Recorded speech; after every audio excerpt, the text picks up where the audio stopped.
하나님의 말씀은 빌립보서 1장 25절에서 30절입니다. 빌립보서 1장 25절에서 30절입니다. 같이 해볼까요? 같이 하겠습니다. 시작. 내가 살 것과 너희 믿음의 진보와 기쁨을 위하여 너희 무리와 함께 거할 이것을 확실히 아노니 내가 다시 너희와 같이 있으므로 그리스도 예수 안에서 너희 자랑이 나로 말미암아 풍성하게 하려 함이라. 오직 너희는 그리스도의 복음에 합당하게 생활하라. 이는 내가 너희에게 가보나 떠나 있으나 너희가 한 마음으로 서서 한 뜻으로 복음의 신앙을 위하여 협력하는 것과 무슨 일에든지 대적하는 자들 때문에 두려워하지 아니하는 이 일을 듣고자 함이라. 이것이 그들에게는 멸망의 증거요 너희에게는 구원의 증거니 이는 하나님께로부터 난 것이라. 그리스도를 위하여 너희에게 은혜를 주신 것은 다만 그를 믿을 뿐 아니라 또한 그를 위하여 고난도 받게 하려 하심이라. 너희에게도 그와 같은 싸움이 있으니 너희가 내 안에서 본 바요 이제도 내 안에서 듣는 바니라. 아멘.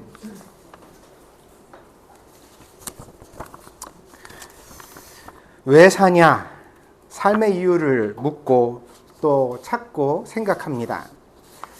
지난 주간에는 법륜이라는 스님의 증문즉설이라는 영상을 보게 되었습니다. 한 중년의 남자가 스님에게 질문을 하는데 자기는 왜 사는지를 알고 싶다. 그래서 그 질문에 대한 답을 찾지 못했기 때문에 아직까지도 자기는 마음이 허전하고 굉장히 괴롭다. 내가 왜 사는지 모르겠다. 이런 호소를 했습니다. 그러자 그 스님이 이렇게 대답을 합니다. 삶은 이유가 없다. 그냥 주어져 사는 것이지 왜 사냐고 물어도 답이 나오지를 않는다. 해서 그런 생각을 멈추어야만 한다.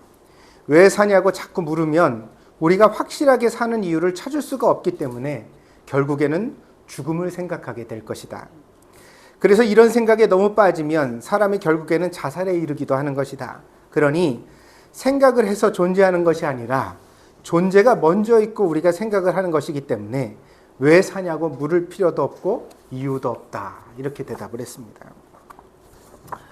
왜 사냐는 거는 사춘기로부터 늘 묻는 질문이죠. 근데 그런 질문 할 필요 없다. 사람은 그냥 주어져서 사는 것이다. 이런 대답을 하는 걸 봤어요.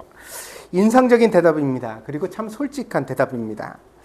사실 그 정도의 어떤 경륜이 되어지는 스님이라면 어떤 법경의 어떤 부분을 인용한다거나 한자를 이렇게 들면서 삶은 이러이러한 것이고 이렇게 살아야 된다는 대답을 충분히 할 법합니다. 근데 그렇게 하지 않았습니다. 왜냐하면 사실 이런 대답들이 말장난이기 때문입니다. 결국 사람은 자기 삶의 이유를 모릅니다. 그게 정답이고 솔직한 태도입니다. 어머니 아버지가 낳아주셨으니까 사는 것이지 사람은 자기 스스로 자기 탄생을 결정한 것도 아니고 태어나겠다 그래서 태어난 사람 없잖아요. 그러니까 살겠다 그래서 살아지는 것도 아니에요. 어떤 면에서는. 삶의 길도 사실 내가 결정하는 것 같지만 사실 그렇지 않을 때가 많습니다. 그래서 자기가 이렇게 살기, 지금 사는 모습대로 살기를 바랬던 사람 별로 없을 거예요. 보통은 다른 걸 바랬는데 이렇게 살게 된 결과를 맞거든요. 그것만 봐도 우리가 의도대로 살 수 없다는 걸 알 수가 있습니다. 삶이 결국 내 의지와는 상관없는 방향으로 가는 특성을 가지고 있다는 것입니다. 기독교에서는 이것을 갖다가 전적 타락이라고 설명합니다. 전적 타락이란 뭐냐면 생명의 원천 되시는 하나님으로부터 사람이 죄를 짓고 완전히 끊어지게 되었다. 그래서 우리는 생명의 근원과 있다할 수 없다. 만약 우리가 생명의 근원과 있다할 수 있다면 삶의 목적도 알고 이유도 알고 해답도 구할 수 있을 텐데, 그러니까 하나님과 연결되어 있을 때는 사람에게 그게 있었다는 말이에요. 근데 하나님과 단절되는 순간부터 우리는 생명의 이유를, 삶의 목적을 잃어버리게 되었다. 마치 여러분 꺾꽂이를 하는 나무들은 좀 다릅니다만 일반적인 나무들은 마치 푸른 잎이 있을 때 그걸 갖다 톱으로 딱 잘라버리면 어떻게 되어져요? 아직 잎이 살아있는 것 같죠. 파랗고 심지어는 얼마 동안 꽃이 피기도 합니다. 그러나 그 뿌리와의 연결이 끊어졌으므로 그 가지는 죽은 거예요, 산 거예요? 죽은 거죠. 모양은 살았으나 그 실체는 죽은 것과 같다. 성경에서 사람을 그렇게 정의 내리고 있다는 것입니다. 오늘의 질문과 연결하여 간단하게 말하면 사람은 스스로 삶을 구원할 수 없다는 것입니다. 스스로 이유를 알면 그 이유를 완성하고 삶을 의미 있게 만들 수 있을 것인데 사람의 죄성이 맑은 눈을 가려버렸어요. 그래서 결과적으로는 자기 삶에 대하여 알 수도 없고 알아도 추구할 수 없으며 추구해도 이룰 수 없는 존재가 되어버렸다. 이것을 증명하는 과정이 이제 성경의 구약의 율법이라는 과정이에요. 율법이 뭐냐? 그러면 바른 도리가 뭔지를 도저히 모르는 사람에게 하나님이 바르게 사는 양식을 이렇게 살아라고 구체적으로 가르쳐 주신 거죠. 근데 그걸 우리가 지킬 수 있었느냐는 없어요. 성경은 뭐라고 말하냐면 율법으로는 구원에 이를 자가 없다 이렇게 설명하거든요. 결국은 알려줘도 못 가는 게 사람이라는 것입니다. 이것을 성경은 역동적으로 설명하고 있습니다. 오늘 제가 본문을 몇 가지 실어놨는데 창세기 3장 22절에서 24절에 보면 아담과 하와가 에덴 동산에서 쫓겨날 때 뭐라고 되어져 있냐면 거기에 24절입니다. 이같이 하나님이 그 사람을 쫓아내시고 에덴 동산 동쪽의 그룹들과 천사들이죠. 그룹은 여러 천사들의 군대를 말합니다. 근데 그런 천사들과 두루 도는 불칼을 두어 화영검이라고 옛날 성경에 표현했는데 불칼을 두어서 생명나무의 길을 지키게 하셨다 이렇게 설명합니다. 요즘같이 이제 환타지 영화가 매우 유행을 하는 상황 속에서는 우리가 이걸 자꾸 그 모양과 그림으로 그려서 뭔가 어떤 환상적인 장면을 연상하려고 들거든요. 근데 그 의미를 보다 더 잘 볼 필요가 있습니다. 무슨 얘기냐면 생명나무가 원래는 있다는 거예요. 영생에 이르는 길이죠. 우리의 생명의 이유를 우리가 알 수 있는 그런 게 있다는 거예요. 그런데 여기에 우리가 사람이 갈 수 있어요? 없어요? 없어요. 그래서 이 성경은 뭐라고 얘기하냐면 영생을 찾아도 찾을 수가 없을걸? 왜? 하나님이 그 길을 이미 막으셨어. 못 가게 하셨어. 이렇게 설명하는 거예요. 그 다음에 마태복음 13장 12절을 보겠습니다. 무릇 있는 자는 받아 넉넉하게 되되 없는 자는 그 있는 것도 빼앗기리라. 그러므로 내가 그들에게 비유로 말하는 것은 그들이 보아도 보지 못하며 들어도 듣지 못하며 깨닫지 못한다. 뭐예요? 말해줘도 모를걸? 그런 뜻이에요. 찾을 수 없다는 거죠. 찾을 수 없는 게 그냥 막연하게 길을 찾을 수 없는 게 아니라 심지어 그걸 가르쳐줘도 갈 수가 없다. 이게 율법의 의미죠. 그 길을 가르쳐줘도 우리가 그걸 보아도 보지 못하고 들어도 들을 수가 없다는 것입니다. 로마서 3장 10절은 또 이렇게 말합니다. 의인 없나니 하나도 없으며 깨닫는 자도 없고 하나님을 찾는 자도 없고 다 치우쳐 함께 무익하게 되고 선한을 행하는 자가 없나니 하나도 없다.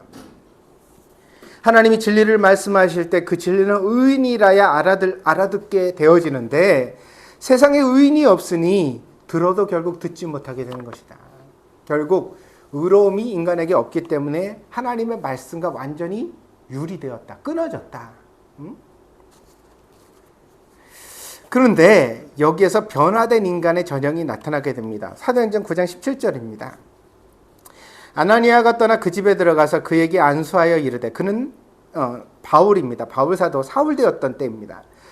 이르되 형제 사울아 주 곧 내가 오는 길에서 나타나셨던 예수께서 나를 보내어 예수님이 보내셔서 너로 다시 보게 하시고 성령으로 충만하게 하신다. 여기 다시 보게 한다는 게 무슨 뜻이냐면 지금 사울이 잠시 눈이 멀었단 말이에요. 그런데 그 눈을 다시 보게 한다는 뜻도 되는데 이게 중의적이라는 거죠. 무슨 얘기냐면 장님되었던 눈을 다시 보게 하는 것일 뿐만이 아니라 뭐냐면 원래 잃었던 눈, 원죄로 말미암아 보아도 보지 못하던 눈, 그러니까 생명나무에 갈 수 없었던 그 눈을 하나님이 예수 그리스도의 은혜로 말미암아 회복시켜 주신. 그래서 어떻게 돼요? 다시 보게 하시고 성령으로 충만하게 하신다 하니 18절입니다. 즉시 사울의 눈에서 비늘 같은 것이 벗겨져 다시 보게 된지라. 일어나 세례를 받고 음식을 먹음에 강건하여지니라. 이때부터 사울이 어떻게 돼요? 스스로 바울이 됩니다. 그리고 복음 위에 헌신하는 새로운 인생을 살아가게 되어지는데, 그래서 이 사울이라는 사람은 거듭난 인생, 거듭난 그리스도인의 전형이 되어지는 인물로 교회사 속에 나타나게 되어집니다. 그러므로 우리는 자기 노력의 함정을 깨달아야만 합니다. 무슨 얘기냐면 우리가 착하게 산다고 해서 착하게 살려고 노력을 한다고 해서 그것이 예수를 믿는 방식은 아니라는 거예요. 이거는 우리들의 힘으로 이룰 수 없는 것이라는 거예요. 누군가 그렇게 물었습니다. 보편적으로 우리 중에 착한 사람도 있지 않느냐? 종교와 피부색, 민족과 언어를 달리해도 우리 중에서 누군가는 남에게 음식을 나눠주기도 하고 아픈 사람을 돌보기도 하고 매우 선량하며 의미 있는 삶을 살아가는 사람들이 있지 않느냐? 그 사람들이 불교라고 해서 혹은 무슨 뭐 이상한 종교를 믿는다고 해서 과연 그 사람들은 다 지옥에 간다고 말할 수가 있느냐? 맞습니다. 간혹 선량한 사람들도 있습니다. 우리보다 훨씬 더 선량한 사람들도 있습니다. 그러나 우리와 그 사람들을 불문하고 모든 사람이 이미 하나님 앞에 죄인이라는 사실을 간과하지 말아야 합니다. 마치 이런 것과 같습니다. 어느 날 바다에서 큰 상선이 해적선을 만났습니다. 해적들은 마음껏 약탈을 하고 부녀자들을 괴롭혔습니다. 그리고 그 상선을 불태워버리고 사람들은 노예로 팔기 위해 자기들의 배에 있는 창고에다 가두고 말았습니다. 그런데 이 해적선이 항해를 하다가 바다 한가운데서 이제 사람들을 팔려고 가는 거예요. 노예 시장으로 가는 거죠. 그러다가 바다 한가운데서 큰 풍랑을 만나게 됩니다. 그래가지고 배가 막 돛대도 부러지고 막 여러 군데 구멍이 나고 막 만신창이가 되어지니까 그럼 어떻게 됐어요? 사람들이 막 이제는 배 밑창에 갇힌 사람이나 배 바깥에 있는 사람이나 운명이 다를 바가 없게 된 거죠. 불행 속에는 이렇게 됩니다. 그랬더니 그 해적 중에 어떤 선량한 해적이 이 죽게 된 마당에 노예가 무슨 소용이 있냐. 나와서 살 사람은 한 사람이라도 사는 게 좋겠다. 그래가지고 배 밑창에 가서 옥문을 열고 쇠사슬을 갖다 다 풀어줬어요. 그 갇혀있던 사람이 그냥 죽을 줄 알다가 풀려났으니 이게 얼마나 고마워요. 그리고 밖으로 나왔습니다. 나와도 도망갈 길이 없죠. 그런데 그 폭풍이 지나가고 배가 다시 바다가 잔잔해졌습니다. 그런데 잔잔해진 바다가 폭풍만큼이나 더 잔혹했습니다. 왜냐하면 파손된 배가 이제 키도 잊어버리고 노도 잊어버리고 돛대도 부러지고 그러니까 바다 가운데 할 수 있는 게 둥둥 떠다니는 것밖에 없는데 음식도 없고 물도 없고 사람들이 다 죽게 생긴 거죠. 해적과 선량한 시민들이 구별이 없이 서로 살기 위해 힘을 합치기 시작했습니다. 다친 사람들에게는 약도 나눠주고요. 어떤 젊은 여인은 해적의 젊은 청년과 사랑을 했고 나중에는 배 안에서 작은 결혼식을 올렸습니다. 죽음의 목전에서 그들은 한 배를 탄 동료였고 친구였습니다. 그러던 어느 날 바다 한가운데서 군함이 지나가다가 이 난파된 파손난 해적선을 발견하게 됩니다. 근데 이제 중세시대 군함의 해군의 그 법 중에 하나는 뭐냐면 해적은 무조건 교수형에 처한다는 거거든요. 해적을 발견하면 해적은 그 자비함이 없이 무조건 교수형에 처한다는 그런 법이 있었습니다. 시민들은 환호를 질렀지만 해적들은 아연실색했습니다. 사람들은 해군에게 기본적으로 착한 해적들은 좀 선처해야 되지 않느냐. 우리 갇혀서 물에 빠져 다 죽게 됐을 때 배 밑창에 물이 가득 찰 때 감옥 문 열어준 그 해적이 있다. 아파여서 여기 쓰러져 있는 사람들에게 약 나눠준 해적이 있다. 그리고 여기 우리 시민 여자랑 결혼한 이 젊은 청년 끌려간 것 같은데 같이 결혼하게 했으니 이제 같이 살 수 있도록 길을 열어줘야 되는 거 아니냐. 그렇게 선처를 호소했습니다. 그러나 해적들의 손에 의하여 죽은 선원들의 가족은 다르게 말합니다. 바다에서 선량한 시민들을 공격하고 약탈하고 겁간한 해적들은 그 어떤 이유이든지 간에 용서해줘서는 안 된다. 허드렛 일을 한 해적까지 모두 다 교수형에 처하라고 주장했습니다. 여러분들은 어떻게 생각하십니까? 오늘날은 범죄자에게도 인권을 인정하고 되도록이면 관대하게 처벌하려고 노력합니다. 그래서 오늘의 법으로 보면 이 해적들 중에서도 다 교수형에 처해지지 않을 가능성이 많겠죠. 그러나 중세시대에는 실제로 예외감이 없이 그런 교수형을 집행하기도 했습니다. 오늘 우리는 자비와 아량을 확장하려는 의지와 결심을 가지고 있습니다. 왜냐하면 자비는 베푸는 자의 영광이기 때문입니다. 그래서 오늘 보편적 시민들의 정서가 선량하고 더 높기 위해서 고급진 사람이 되기 위하여 우리는 되도록 죄인이라도 어떻게 해요? 사형에 처하는 것을 반대하고 삼가하고 되도록이면 널리 용서하고 다시 기회를 주는 방향으로 법을 잡아가고 있는 것이죠. 그러나 그럼에도 불구하고 선량함이 죄를 없앨 수는 없다는 사실을 우리는 기억해야 합니다. 이 중요한 문제입니다. 죄인이 선행을 많이 한다고 하여서 이미 저지른 범죄가 사라지는 것도 아니고 피해를 당한 사람들의 고통이 보상되는 것도 아니라는 것입니다.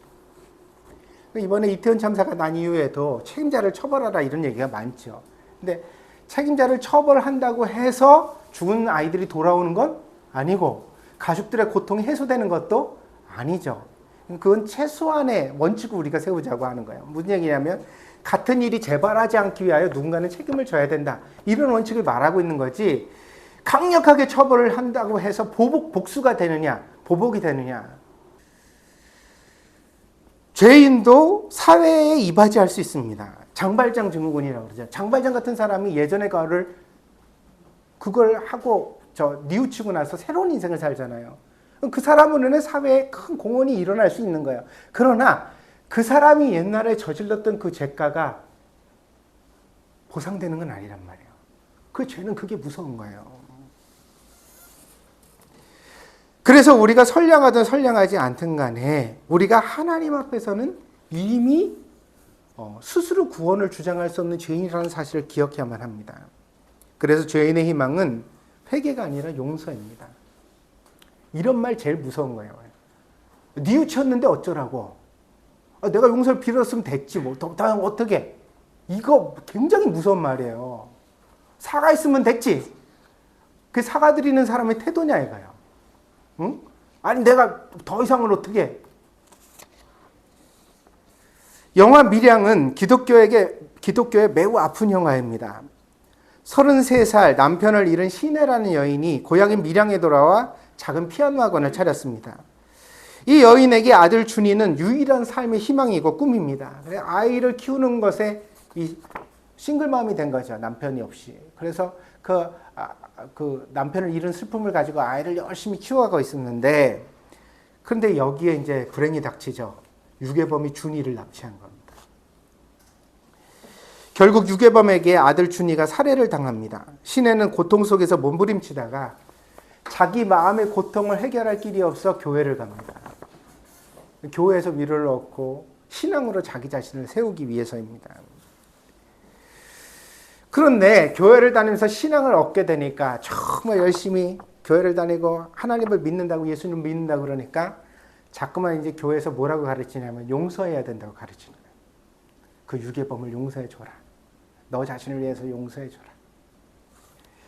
시내는 고민을 하다가 자기가 알고 있는 신앙의 진리를 위해 유괴범을 용서하기로 자기 아들의 살해범을 용서하기로 결심합니다. 그래서 면회를 갔습니다.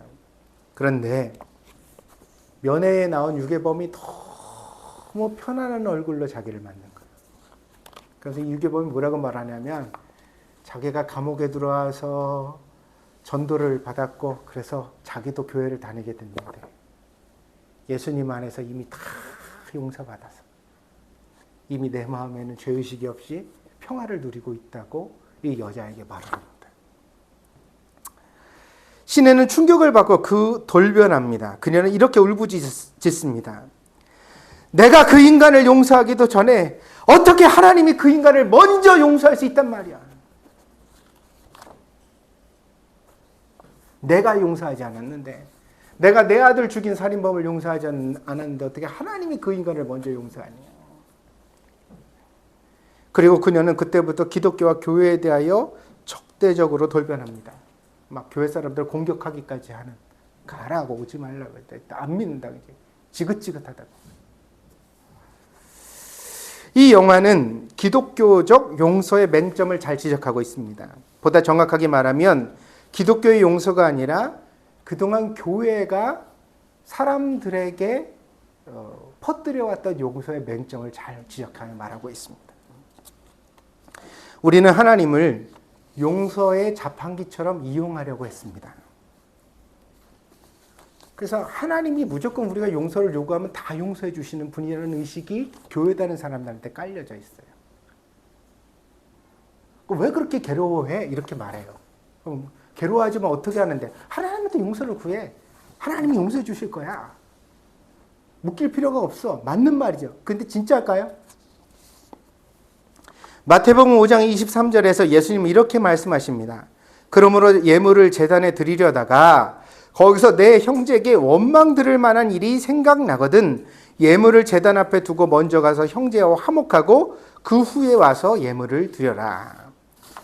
예물을 제단에 드리는 행위는 제사입니다. 구약의 제사는 5가지로 구분되는데 번제, 소제, 화목제, 속제제, 속건제입니다.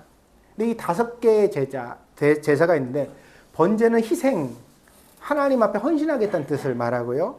이제 소제는 감사, 그렇죠. 화목제는 평화를 말하는 거예요. 속제제와 속건제 2개가 죄 용서를 말하는 제사예요. 5개 중에 2개가 속제를 말한다는 것은 죄와 제사가 매우 밀접하게 연관이 되어 있다는 사실을 우리에게 가르쳐줘요. 그런데 속제제와 속건제의 구별이 매우 재미있습니다. 속제제와 속건제가 뭐가 다르냐? 둘 다 용서받기 위한 제사예요. 그런데 이 속건제는 물질적 배상을 그 근간으로 하는 제사예요. 무슨 얘기냐면 피해를 끼쳤으면 그 피해를 용서를 구하기 위해서 피해를 끼친 것만큼의 제사를 드리라는 거예요. 그 보상하는 법이 그 안에 들어져 있어요. 그래서 무슨 얘기냐면 남한테 물질적 피해를 끼치고 나서 그걸 갖다 맨입으로 입으로만 미안해 이렇게 하고 입 닦으려고 해서는 된다 안 된다? 안 된다. 용서를 받으려면 그 피해를 끼친 것만큼 자기가 손해를 감수해야지만 하나님이 용서해 주신다는 거예요. 이게 속건제의 의미예요. 그러면 왜 속제제는 같은 원리를 담고 있지 않느냐? 이건 인신에 대한 것이기 때문에. 무슨 얘기냐면 그럼 내가 남을 살해했다거나 남에게 상해를 입혔다거나 그랬을 때 눈에는 눈, 이에는 이로 그러면 죽어야지 용서가 된다 그러면 이거는 너무 가혹하고 기회가 없는 거잖아요. 이런 경우에는 하나님이 다른 방식으로서 용서를 이제 허락하시는 이해를 주셨지만 그러나 기본적으로 용서를 위해서는 뭘 해야 된다? 기본적으로 자기가 끼친 피해에 대한 보상을 각오해야 된다는 거예요. 그래서 이것이 마태복음에 나타나 있는 예수님 말씀에도 똑같이 드러나요. 무슨 얘기냐면 제사를 드리다가 형제에게 원망 들을 만한 일이 생각났어요. 그럼 가서 화목하고 오라는데 이 화목이라는 말이 말로만 하라는 뜻이 아니라는 거예요. 아니라는 거예요. 자기가 원망 들을 만한 일이 있으면 그 원망을 해소하기 위하여 자기가 할 수 있는 모든 일을 다 하라는 거예요. 물질적인 것까지 다. 그래서 상대가 그걸 납득할 수 있게 만들어 놓고 와야 비로소 제사를 드릴 수 있다고 예수님이 가르치셨다는 겁니다. 용서의 남발은 죄를 장려하는 결과를 낳습니다. 여러분 생각해 보십시오. 이제 12월 말일이 다가오는데 1년 중 저지른 모든 교통법규 위반을 12월 30일 날 리셋해 준다. 다 정가를 지어준다 그러면 좋을까요? 나쁠까요? 나 딱지 끄는 거에 벌점 다 없어지고 그러면 좋겠다 이렇게 생각할 수 있죠. 문제가 있어요. 뭐냐면 죄에 대한 책임을 적당히 지지 않고 그렇게 다 용서를 해주면 이 사람들이 다음에 죄를 짓는데 어떻게 돼요? 용감해진다는 거죠. 벌금도 안 냈어. 아무 책임도 없어. 그러면 내년도에 교통법규를 지킬까요? 안 지킬까요? 안 지킬 가능성이 훨씬 더 많아진다는 거예요. 그래서 죄인의 인권을 중시하지만 용서는 신중하게 다뤄야 합니다. 한국 사회를 보면 알 수 있는 것들이 재벌들은 법정에 휠체어 타고 나가면 어떤 심한 횡령과 범죄를 저질렀어도 다 집행유예 받잖아요. 그러니까 무슨 일이 생겨요? 이 재벌들이 죄를 짓는데 횡령과 배임을 저지르는데 매우 용감해져 있다. 아무도 10년, 20년 감옥 갈 일이 없다고 생각하니까 그러니까 그런 상황이 왔을 때 얼마든지 그 일을 저지를 수 있는 사회를 우리가 만들어내고 있다는 겁니다. 그래서 대통령이 용서해주고 사면해주고 이런 문제는 중요하죠. 잘해야 됩니다. 용서를 하지 말자는 얘기가 아니에요. 용서를 정말 필요로 하는 사람, 용서를 비는 사람, 그 용서에 대하여 자기가 저지른 죄가에 책임을 지려는 사람에게 용서가 주어져야지. 여러분 이거 매우 중요한 원리예요. 일본과 한국 화해해야 됩니까? 아니면 계속 원수를 지내야 됩니까? 화해해야죠. 화해해야 됩니다. 믿습니까? 아니 그러면 바다 100길로 2시간이면 건너오는 이 가까운 이웃 나라가 언제까지 맨날 서로 이갈고 욕하고 원수지고 서로 불매운동하면서 살 거예요. 그래서는 안 되죠. 같이 힘을 합쳐서 더 같이 부강한 미래로 갈 수 있는 좋은 이웃이 돼야 되는 거죠. 근데 여기 이 과정이 하나 남겨져 있는 게 큰 문제라는 거예요. 그게 뭐예요? 일본은 한국을 강제로 병합했던 과오가 있고 그 과오를 한국은 용서해야 되는데 그러려면 뭐가 필요하다? 진짜 책임을 지고 용서를 비는 마음이 필요하다.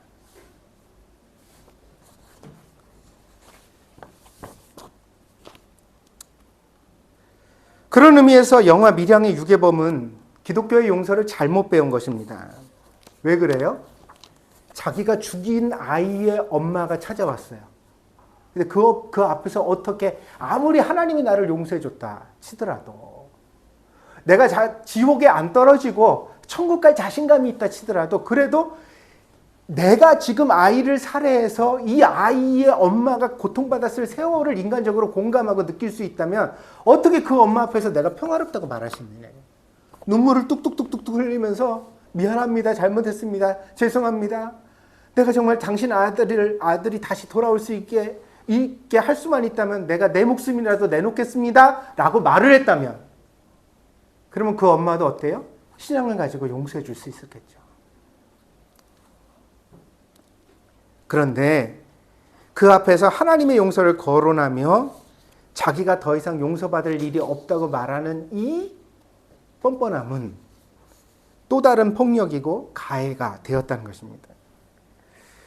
그러면 우리 생각해 볼 수 있습니다. 그 정도로 남의 고통을 공감하지 못하는 사람이 과연 기독교의 진리를 깨달을 수 있을까?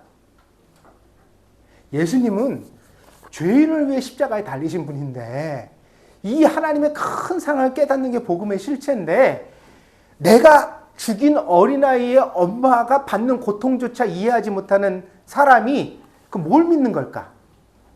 자기 양심을 편안하게 하는 어떤 마약을 믿는 거죠. 이게 종교가 아편이라고 말하는 그 공산주의자의 그 말이 틀린 말이 아니에요. 어떤 면에서 종교가 아편이 될 수도 있는 거예요. 진짜로 사람에게.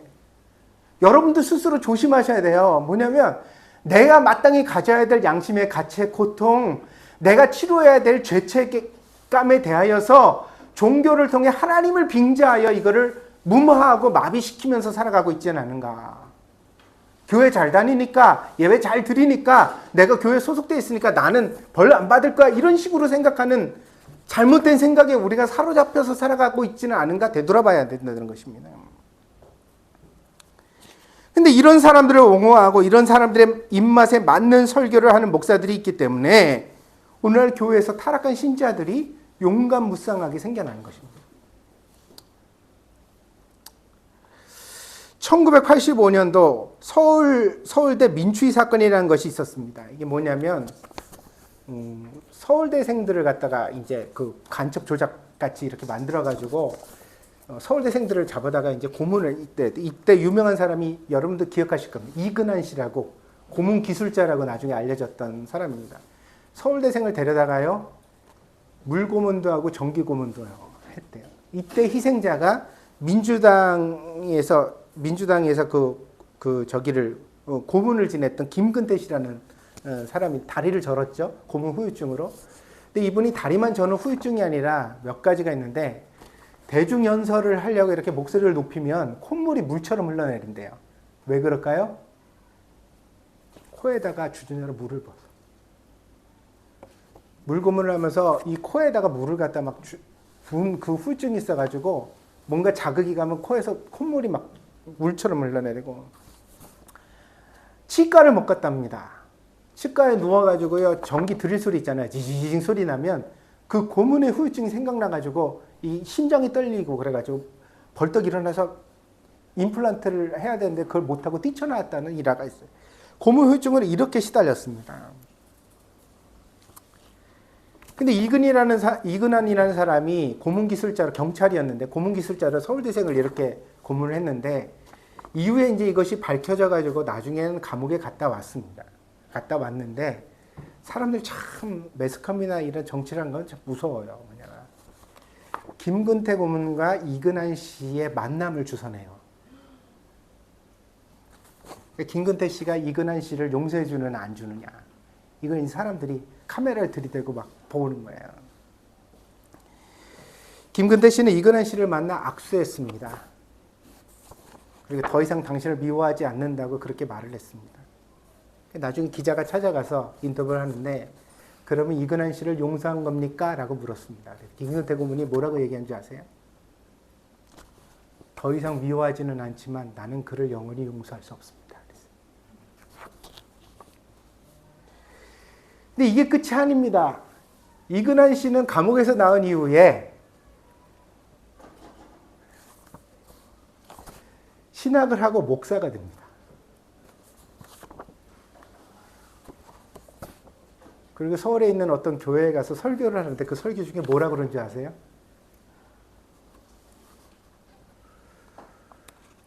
고문도 예술이다 그럽니다. 고문이 쉬운 줄 아냐? 고문도 그거 잘하려면 예술이다 이렇게.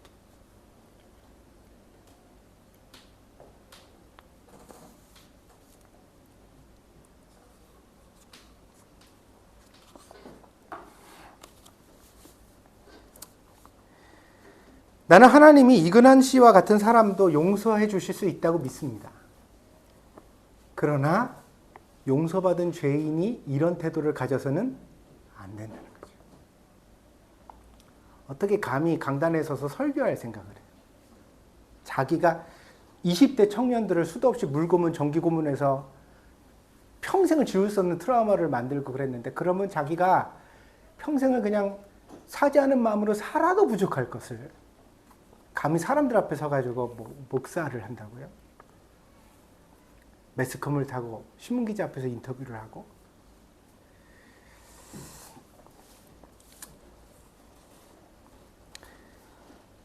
죄인들이 하나님의 사랑, 용서를 운운할 때 그것은 더 매를 부르는 교만과 뻔뻔함이 될 수 있다는 사실을 기억해야만 합니다. 그러니까 죄인에게 합당한 태도는 뭐예요? 죄를 지었으니까 어떠한 처벌이라도 달게 받겠습니다. 아멘?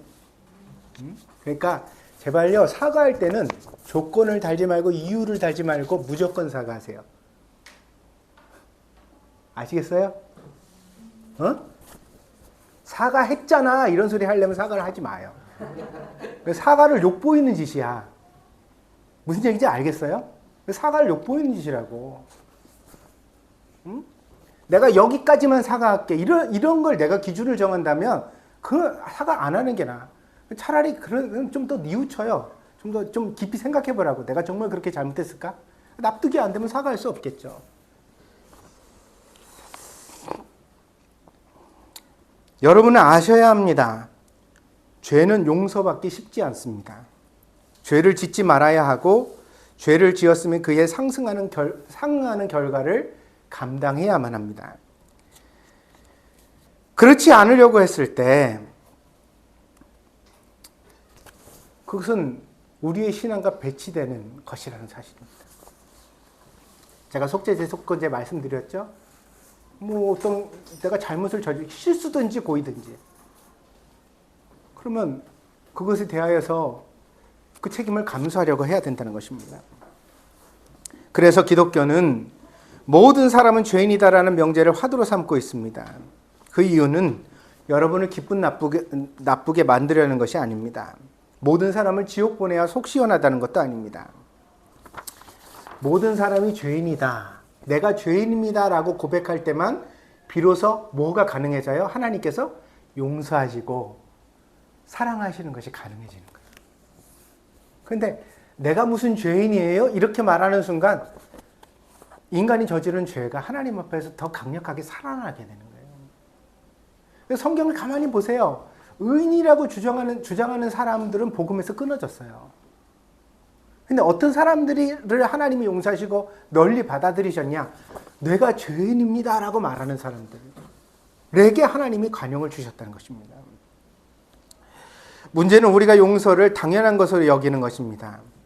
하나님은 늘 용서하시고 하나님의 사랑은 끝이 없고 하나님의 자비는 끝이 없다고 노래를 하면서 이 하나님의 사랑에 대한 너무 어떤 강렬한 의지가 죄를 가벼이 여기고 그 주어지는 사랑에 대하여 무례하며 남에게 해를 끼치면서도 그것에 대하여 어쩔 수 없는 것이라고 이기적인 변명을 하는 태도로 변질되고 있다. 바울은 삶과 신앙이 구분될 수 없다고 보았습니다. 당연합니다. 신앙은 삶에서 연습되고 완성되는 것인데 삶과 신앙이 둘로 분리되어지면 이중적인 것이 되어버리고 그러면 신앙이 어떻게 제대로 자라고 열매 맺을 수 있겠습니까? 바울은 로마의 감옥에 갇히고 자기가 개척한 빌립보 교회에서 자기를 험담하는 사람들의 소식이 전해졌지만 그래도 낙심하지 않고 기도하며 소망을 마음에 품는 것으로 자기 신앙을 지켰습니다. 기뻐하기로 작정하고 기뻐하려고 노력했습니다. 로마의 감옥에서도 말입니다. 이것이 바울의 신앙입니다. 때문에 바울의 신앙이 많은 신자들에게 영향력을 미칠 수 있었던 것입니다. 오늘 본문, 우리가 읽은 본문에서 사도 바울은 빌립보 교회에 갈 것을 여러 차례 시사합니다. 거기 이제 보면요. 내가 너희들과 함께 있는 것이 24절에 보면 육신으로 있는 것이 너희를 위해 유익하다. 왜? 너희와 함께 있을 것이기 때문에. 25절에 보면 너희 무리와 함께 거한다. 거기 있을 것이라는 거죠. 26절에 내가 다시 너희와 같이 있으므로. 그러니까 자꾸 사도 바울이 뭐라고 말하냐면 빌립보 교회에서 성도들과 같이 있을 날이 있게 될 것이다 라고 말을 해요. 그러면서 27절에는 내가 너희에게 가보나 떠나 있으나 이렇게 말을 하죠. 바울은 실제로 빌립보 교회에 갈 줄 알았습니다. 간다는 확신을 가지고 있었어요. 그러나 실제로 갔어요? 못 갔어요? 못 갔죠. 로마의 감옥에서 순교당하게 되어집니다. 바울은 왜 사는지에 대한 명백한 이유를 가지고 있었습니다. 그것은 하나님이 온 세상에 복음을 전하기 위해 자기를 세우셨기 때문에 자기가 사는 것도 죽는 것도 오직 이 일을 위해서 소용되어져야 된다. 때문에 바울의 가르침 27절에 오직 너희는 그리스도의 복음에 합당하게 생활하라 라는 설교는 인생을 걸고 모범을 보인 바울 사도의 결론입니다. 선생님, 복음에 합당하게 생활한다는 게 뭐냐? 그러면 결국 뭐냐? 자기가 믿는 복음대로 현실 속에서 살아가는 거예요. 나는 지금 현실에 감옥에 갇혀져 있지만 그러나 이 감옥에 갇힌 중에서도 어떻게든지 방법을 찾아 기뻐하고 복음을 전하려고 노력하는 것. 그 상황을 뛰어넘어 하나님이 주신 말씀대로 살려고 노력하는 것을 사도 바울은 뭐라고 말하냐면 복음에 합당하게 생활하는 것이다 라고 말하고 있는 것입니다. 바울은 신앙을 말로만 하는 사람들을 참을 수 없었습니다. 하나님을 믿는다고 하면서 아무런 십자가도 지지 않는 사람들을 이해할 수 없었습니다. 이렇게 귀한 복음을 하나님께 선물로 받았는데 십자가를 지면서 모욕과 핍박을 받는 것도 어느 정도 당연한 것이지. 아니, 나는 감옥에 갇혀서도 이렇게 기뻐하는데 복음을 위해서 어떻게 그렇게 편안한 신앙생활을 하면서도 그렇게 늘 짜증내고 슬퍼하고 늘 불안해하고 그럴 수가 있느냐. 그러니까 빌립보서의 요점은 기뻐하라는 거예요. 뭘로? 신앙으로. 그럼 빌립보 교인들의 처지가 좋아서? 아니요. 힘든 줄 안다는 거예요. 그런데 바울이 그렇게 내 안에 싸운 싸움을 너희도 하고 있거니와 지금도 너희가 듣는 바다. 그 싸움이 뭐냐는 거예요. 이단과 싸우는 거예요? 아니에요. 핍박받는 상대와 싸우는 거예요? 아니에요. 이 현실 속에서 신앙을 지키는 싸움이에요. 감옥과 같은 현실 속에서 기뻐하려고 노력하는 싸움. 안 좋은 소식이 들려왔지만 그래도 하나님을 믿으려고 하는 내적 싸움을 말하는 거예요. 그러면서 빌립보 신자들에게 그걸 똑같이 요구하고 있어요. 지금 현실 안 좋아 보이지? 교회가 곧 깨질 것 같지? 그냥 당장 다 어떻게 잘못될 것 같지? 그런데도 불구하고 하나님을 믿어야 돼. 그게 우리 신자가 가져야 될 내적인 싸움이야. 너희들도 나처럼 기뻐했으면 좋겠어. 하나님을 믿고. 그 얘기를 사도 바울이 하는 것입니다. 때문에 바울이 빌립보 교회에 보낸 편지, 오늘 설교의 요지는 믿음이 그 합당한 대가를 요구한다는 것입니다. 복음에 합당하게 생활하라는 말은 믿음의 값을 치르라는 말이기도 합니다. 교회에 속썩이는 사람들이 있지만 그래도 교회를 지키는 것, 복음에 대한 강력한 핍박이 일어나지만 그래도 복음을 배신하지 않는 것. 그래서 오늘 말하는 거예요. 신앙생활 쉬운 거 아니야. 나도 그거 이해한단다. 나도 사울이었던 시절이 있는데 바울이 되는 순간부터 이 신앙에 나는 인생을 걸었어. 내 목숨을 걸고 여기까지 왔어. 내가 진짜 41대 감화매를 수십 번 맞았고 심지어 돌에 맞아 죽은 사람처럼 쓰레기장에 버림받은 적도 있어. 내가 복음 전해서 복 받은 줄 아니? 내가 복음 전하다가 대우받은 줄 아니? 내가 복음 전하면서 늘 좋고 행복한 날만 겪은 줄 아니? 아니야. 그렇지만 빌립보 성도들아, 이 늙은 노쇠한 사도를 봐라. 나는 이 감옥 속에서도 여전히 예수님을 믿기 때문에 기뻐하려고 노력한단다. 이게 신앙이야.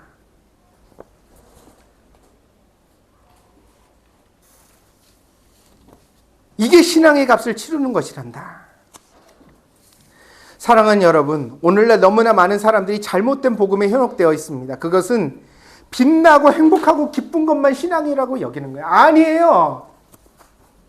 제가 그러잖아요. 진짜 사랑은 어려운 때 드러나는 겁니다. 믿습니까? 이번에 박성신가가 결혼식을 아직 올리진 않았지만 이미 결혼을 허락받고 해가지고 산다는 이야기, 그런 얘기 들리는데, 여자 되는 분이 나이 차이가 많이 난다고 그러죠. 가족 관계에 큰 소송이 말려가지고 지금 아버지, 형 다 원수 되어지고 고양이 한 마리 위로 삼아서 사는데 자기가 스스로 나와서 그럽다. 수도 없이 자살을 생각했다고. 자기가 도저히 결혼을 할 수 없을 것 같아서 그만 헤어지자고 얘기를 하려고 그랬는데 그 여자분이 와서 그랬다면서요. 오빠 잘못되면 나도 잘못되는 줄 알아. 응? 오빠 죽으면 나도 따라 죽을 거야. 그런 식으로 얘기를 해가지고 자기가 그 여자로 위로를 받고 그래서 결국 같이 결혼 생활을 시작하게 됐다고 그렇게 얘기를 하더라고요. 그래서 여자 부모도 반대를 했지만 결국은 허락을 해줘서 이제 둘이서 이제 결혼 생활을 시작하게 됐다 그런 얘기를 하는데, 그 여자분이 그런 얘기 했다고 그래요. 너는 그래 내가 이렇게 힘들고 그런데 왜 내 곁에 있으려고 그러냐 그랬더니 그 여자분이 사람 힘들 때 버리는 거 아니래. 그 말이 그렇게 자기에게 힘이 됐다고. 여러분, 진짜 사랑은 힘들 때 버리는 게 아니에요. 믿습니까? 좋은 날 같이 밥 먹고 여행 다니는 거 누가 못해요. 거기까지는 애인이야. 근데 그 애인을 넘어서는 진짜 우리가 정말 진짜 하나 되는 사람이 사랑을 하려면 어떻게 해야 돼요? 힘든 날을 같이 겪어야지. 거기서 사랑이 증명되는 거지. 아니에요?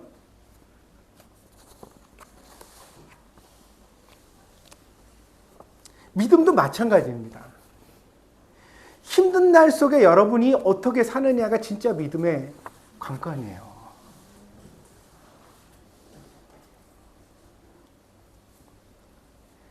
빛나고 행복하고 기쁜 것만 골라 가질 수 있는 인생은 어디에도 없습니다. 사람은 누구나 죄인이고 때문에 누구나의 인생에 고통은 있고 누구나 문제를 겪고 있으면 누구나 배신과 실망 속에 살아갑니다.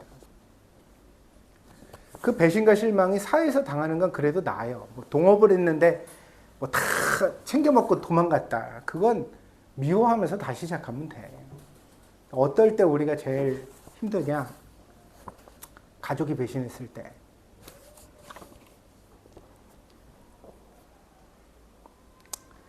근데 인생이 그런 것이라는 말입니다.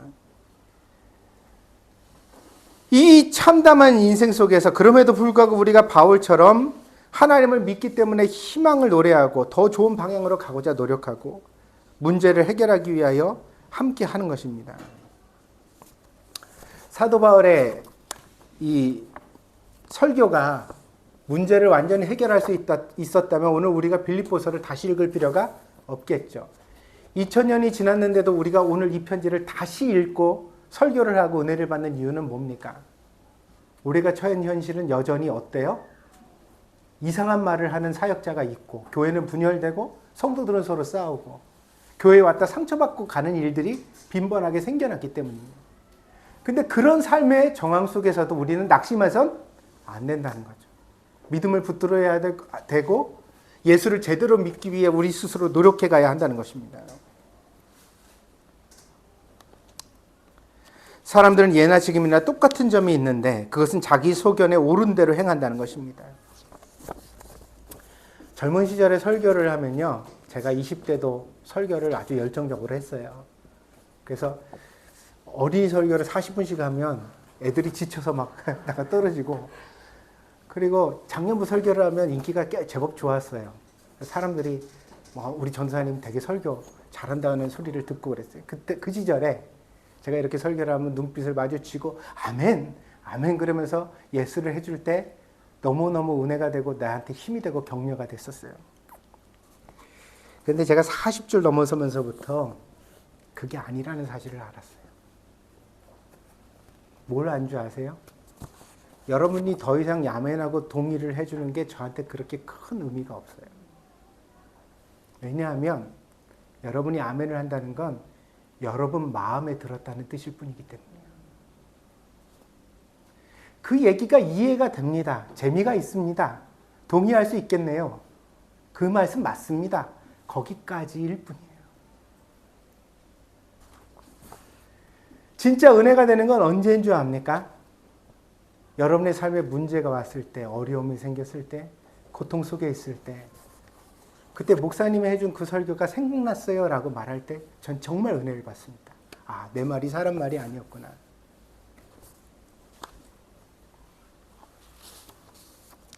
사람은요, 다 자기가 기준입니다. 자기가 왕입니다.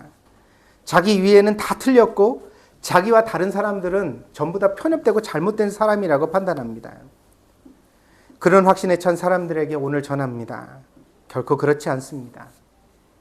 여러분이 기준이 아니라 여러분도 죄인에 불과합니다. 당신의 생각은 불완전하며 당신의 기준은 아직도 부족합니다. 때문에 당신에게 필요한 것은 겸손한 마음으로 하나님의 말씀을 듣는 일입니다. 겸손하게 하나님의 말씀 앞에서 자기를 낮추고 경청할 때 비로소 복음이 우리 안에 들어와 내면을 흔들고 우리를 변화시키고 우리를 재탄생시켜 줄 줄 믿습니다. 복음에 합당하게 생활하십시오. 입으로만 하는 신앙생활에서 깨어나 진정한 여러분의 삶을 돌아보십시오. 그래서 제가 용감해진 거예요. 왜냐하면 여러분, 왜 동경드림교회 목사는, 김종선 목사는 주의를 꼭 지켜라, 뭐 이런 얘기 잘 안 하는가? 왜 그럴까? 주일날 뭐 어디 갔다 그래도 목사님이 별로 그거 가지고 막 그렇게 신경 쓰고 뭐라 그러고 왜 교회 안 오셨어요? 이런 얘기를 안 물으니 아, 목사님은 내가 나오든지 안 나오든지 관심이 없구나. 아니, 우리 교회 성도 숫자 몇 명 된다고 이거 이렇게 접었다 폈다 이거 두어 번만 해도 성도들 이름이 다 지나가는데 여러분 한 명이 안 오는 게 얼마나 큰 의미가 있는 줄 알아요? 무슨 수천 명 교회 다녀요? 여러분?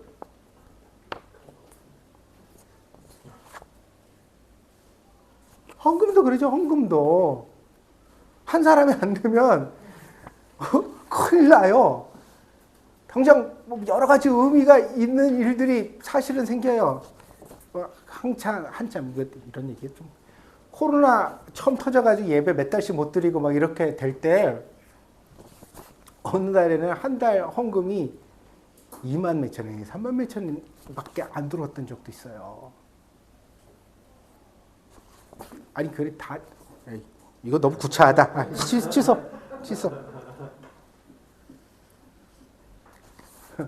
나도 집을 임대해서 사는데 내 집이 또 아니고 임대로 내야지 되고 쌀은 먹어야 살 거 아니요. 근데 그런 현실이 부딪히더라고. 그런데 여러분들이 안 중요하겠냐고 나한테. 근데 나는 그런 말 안 해요. 안 하고 싶고. 왜 안 할까? 왜 안 할까? 목사가 강요해서 되는 신앙생활이 아니거든요. 헌금은 낼 수 있어. 교회는 나올 수 있어. 근데 신앙생활은 아니야. 아멘? 얘기 잘 들어요. 진짜 중요한 얘기 잘 들으라고. 예배는 빠지지 않고 나올 수 있어. 근데 신앙생활 안 하는 사람이 있어. 헌금은 매달 11조를 드릴 수 있어. 10분의 1 드릴 수 있어. 근데 그래도 신앙생활 안 할 수 있어. 아멘? 신앙이 내 삶의 중심이 돼서 내 말과 행동과 언행을 바꾸고 내가 그릇된 길을 갈 때마다 양심의 가책을 주고 아멘? 그러니까 주의를 안 지키는 것보다 중요한 것은 그런 일을 할 때 내 마음이 불편한 게 당연한 거야. 그리고 다음에는 지켜야 되겠다는 어떤 불안감이 있고 열심히 지키려는 마음이 있을 때 그게 신앙인 거야. 근데 주일날 어디를 놀러 가도 마음이 편안해. 애 때문에 어떻게 돼서 주일날 다 빼먹고 예배를 몇 주를 못 드려도 내 마음에 조금도 불편함이 없어. 이건 교회를 다니냐 안 다니냐의 문제가 아니에요. 근본적으로. 신앙이 문제라고 진짜로. 예수님 믿고 있는 거예요? 성경과 여러분의 삶이 관련이 있어야 하나라도 일이라도? 그게 없는데 목사가 불러서 교회 나오면 무슨 소용이 있고 설교를 들으면 무슨 의미가 있냐고요. 이렇게 설교를 해도 역시나 타성적 신앙생활에 젖은 사람들은 제가 앞에서 말씀드린 거예요. 들어도 듣지 못합니다. 내 얘기 안 들린다니까. 안 들려요. 보아도 보지 못합니다. 어떨 때 눈이 반짝거리냐? 목사 말이 자기 생각과 동의를 이룰 때. 그때만 반짝. 나는 그거를 은혜라고 믿지 않아요.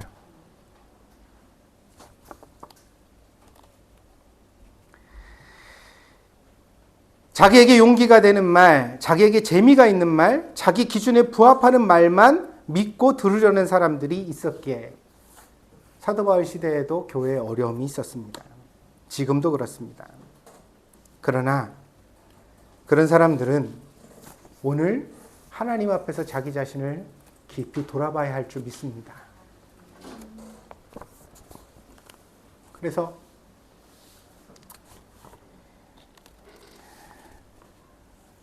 여자분들 설거지할 때, 집 청소할 때, 애 보낼 때, 남편 출근했다가 돌아오는 거 맞이할 때 이 모든 삶의 과정들, 시장 가서 야채 가게 아저씨를 대할 때 이 모든 삶의 과정에 여러분의 신앙이 묻어나고 있는 거예요. 믿습니까? 신앙생활은 교회 안에 있는 게 아니라 여러분의 인생 전체에 있습니다. 그래서 어려운 사람에게 공손하고 갑질하지 않으려고 노력하고 말을 배려하고 애들을 어떻게 따뜻하게 맞이할까 하고 남편한테 정말 사랑을 주려고 노력하고 이 모든 것들이 사실은 하나님이 기뻐하시는 신앙생활의 일부예요. 믿습니까? 여기에 성경의 진리가 깨달아질 때 플러스 알파의 효과가 마치 불에다 기름을 붓는 것처럼 능력이 나타나게 돼요. 근데 일상의 삶이 맨날 이기적이고 짜증 부리고 원망하고 불평하고 입만 벌리면 누구 욕하고 미워하고 응? 눈에는 도끼가 가득하고 응? 손에는 탐심이 가득해서 좋은 물건만 보면 다 손에 쥐려고 들고 애도 내 맘대로 안 돼서 내 뜻대로 이렇게 저렇게 만들려고 하고 그렇게 살다가 설교 한 편 재미나게 듣는다고 해서 인생이 바뀐다고요? 복음이 우리한테 역사에서 뭐 축복을 가져다 준다고요? 말도 안 되는 소리를 하고 있어.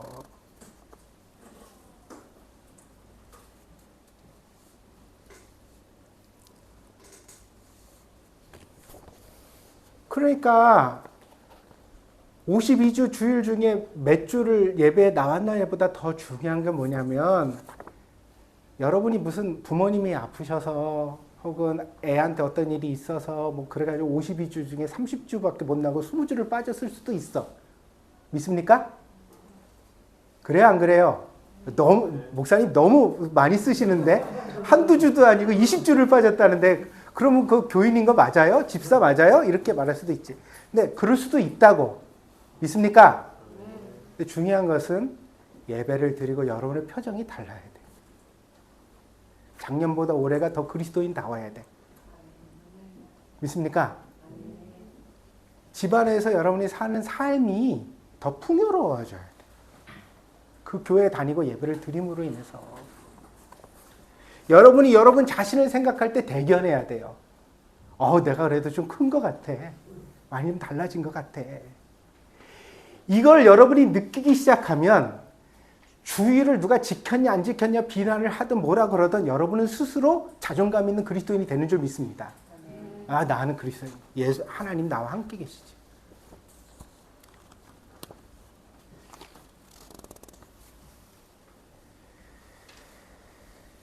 사도 바울은 오늘 29절에서 이렇게 말합니다. 그리스도를 위하여 너희에게 은혜를 주신 것은 다만 그를 믿을 뿐 아니라 또한 그를 위하여 고난도 받게 하려 하십니다. 이게 복음에 합당하게 생활하는 거예요.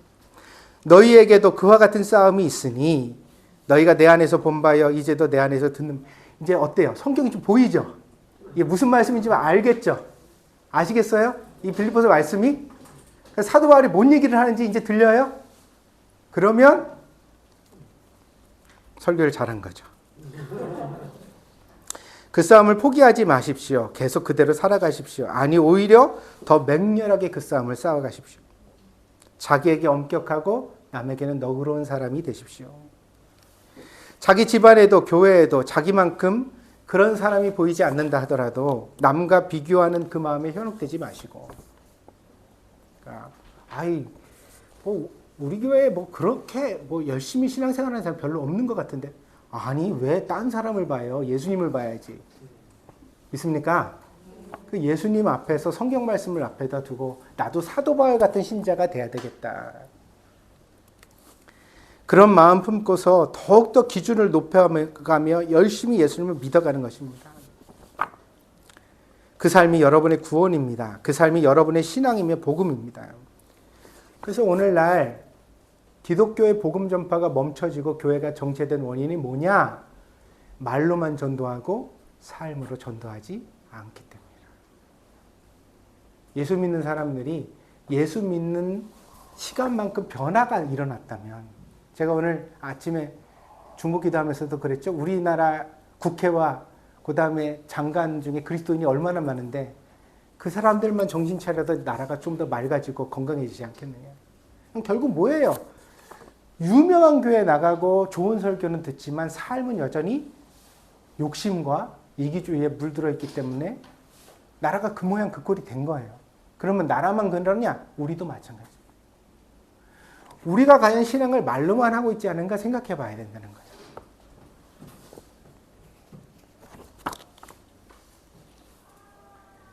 여러분이 정말 예수님 안에서 성장하고자 한다면 성령께서 도우실 것입니다. 왜냐하면 하나님께서 가장 기뻐하시는 삶이 그런 삶이기 때문입니다. 그래서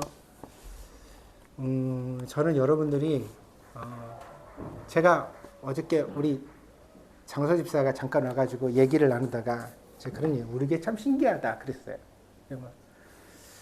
저희 어머니가 암에 걸려가지고 막 이렇게 위중한 상황이 됐을 때 하필이면 코로나가 탁 터졌잖아요.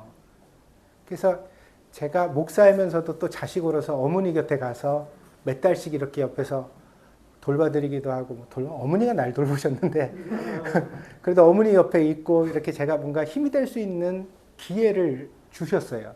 근데 코로나 상황이 아니었다면 몇 달씩 내가 교회를 비울 수 있었을까? 여러분에게 양해를 구할 수 있었을까? 그런 생각이 들더라고요. 근데 다들 교회가 온라인 예배를 드리는 상황이고, 그리고 또 여러분 목사가 그래도 손재주가 좀 있잖아요. 그래가지고 영상 뚝뚝뚝 만들어서 올리고 이렇게 하니까 몇 년 동안 이렇게 교회가 왔어요. 그러다 보니 요즘 이제 우리 교회를 보고 있으면 내가 꼭 필요한가? 이런 생각도 들어요. 여러분끼리 다 이렇게 합창 연습하고 또 찾고 예배도 여러분들이 준비해서 드리고. 근데 여러분 아셔야 돼요. 설교 듣는 것보다 훨씬 더 중요한 신앙생활을 여러분 지금 하고 있어요. 믿습니까? 같이 참아지고 하는데 거기에 아무런 사심이나 불쾌감이 없이 진짜 사랑하고 화목하고 같이 떠들고 나눠 먹고. 아멘?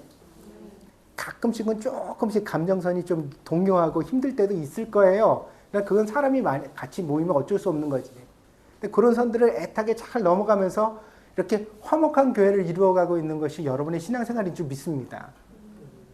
이거 설교보다 훨씬 중요해요.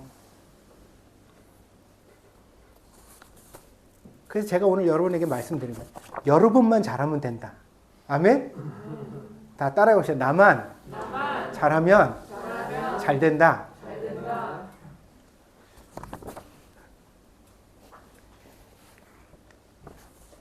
우리 교회는 그런 교회예요. 나만 잘하면 잘 될 교회. 믿습니까?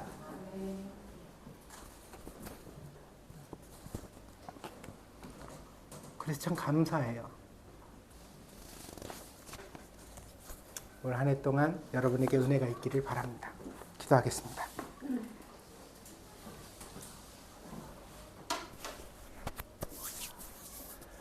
저들의 신앙생활을 아무도 대신할 수 없습니다. 동경드림교 성도들이 스스로 자원하는 마음으로 열심히 하나님 앞에 신앙생활을 할 수 있도록 인도해 주신 것 감사드립니다. 저들의 열심히 사그라들지 않게 하여 주시고 항상 자기를 돌아보며 사도 바울과 같이 늘 애쓰는 그런 그리스도인이 될 수 있도록 하나님 인도하여 주시옵소서. 복음에 합당하게 생활하라. 사도 바울은 힘주어 설교했습니다. 그것은 우리가 은혜를 받았으니 또한 십자가를 져야 한다는 설교입니다. 신앙에는 값이 있고 그 신앙의 값을 지불하기 위하여 우리는 주어진 현실을 이겨나가야만 합니다. 자식은 속을 썩일 것입니다. 경제적 어려움도 있을 겁니다. 교회에도 여러 가지 문제가 생길 수 있습니다. 내 인생에도 건강의 이상이 찾아올 수 있습니다. 그러나 이 모든 문제 속에도 우리는 그리스도인답게 기뻐하려고 결심하며 하고 하나님 앞에 감사하면서 소망을 품고 믿음으로 앞으로 나아가는 그런 성도가 되어야 할 줄 믿습니다. 사랑하는 동경드림교 성도들에게 그런 믿음의 저력을 하나님 허락하여 주시옵소서. 그리하여 잘 감당케 하시고 주어진 삶 가운데 그리스도의 향기를 발할 수 있는 복된 성도들 될 수 있도록 인도하여 주시옵소서. 오늘 저들의 삶에 사도 바울과 같은 신앙의 내적 싸움이 있게 하시기를 원합니다. 자꾸만 신앙의 책임을 지지 않으려는 우리 안에 잘못된 생각들이 있지만 그것을 믿음으로 걷어내고 하나님 앞에 십자가를 감당하는 복된 성도들이 될 수 있도록 하나님 축복하여 주시옵소서. 감사를 드리며 예수님의 이름으로 기도하였습니다. 아멘.